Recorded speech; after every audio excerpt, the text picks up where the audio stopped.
மாண்புமிகு தமிழக முதல்வர் அவர்களின் கனிவான பார்வைக்கும் பொதுமக்களின் பார்வைக்காக பதிவு வழங்கப்படுகிறது. வீட்டுத் தோட்டத்தில் அரச மரம் மாமரம் வளர்ப்பதால் பக்கத்தில் உள்ள வீட்டு தோட்டத்தினர் அனைவருக்கும் பாதிப்பு ஏற்படுகிறது.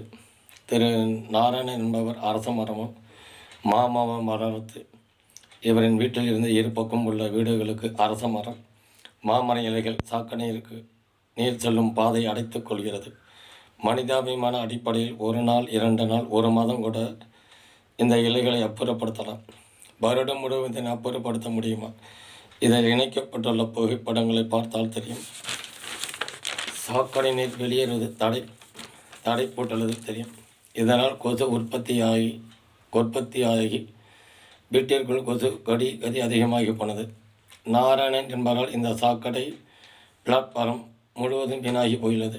இதே போன்ற மற்ற வீட்டு தோட்டத்திற்கும் அரச இலை மாமர இலை சருகள் விழுந்த அந்த தோட்டங்கள் இலைச்சருகள் மூடப்பட்டுள்ளது. மற்றவர்களை இவர் தொல்லை செய்து பார்ப்பது சட்டவிரோதமாகவும் மனசாட்சி இல்லாத செயலாக உள்ளது. இவரால் அந்த தோட்டத்தினரும் மிகவும் ஜாக்கிரதையாகவும் பாதுகாப்பும் இருக்க வேண்டிய கட்டாயமாக தள்ளியுள்ளார்.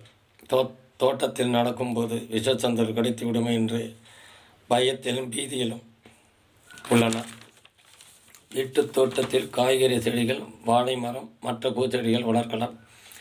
மற்றவர்கள் தொல்லையை ஏற்படாது. அரச மரம் மாமரம் வளர்ப்பது அடுத்தவர்களுக்கு பல தொல்லைகளை செய்து வருவது இதில் இணைக்கப்பட்டுள்ள புகைப்படங்கள் சாட்சியாகும். மாண்புமிகு தமிழக முதல்வர் அவர்கள் வீட்டு தோட்டங்களில் அரச மரம் மாமரம் வளர்ப்பதை தடை செய்ய ஒரு ஆணை வழங்கும்படி வேண்டுகிறேன். மாண்புமிகு தமிழக முதல்வர் அவர்களுக்கு அனுப்பிய மனுவும் புகைப்படமும் இத்துடன் தகவலுக்காக இணைத்துள்ளேன். இவைகளை டிஸ்கிரிப்ஷனில் கிளிக் செய்து பார்த்து கொள்ளலாம். மக்கள் நலனுக்காக பதிவு வழங்கப்படுகிறது என்றும் மக்கள் நலனில்.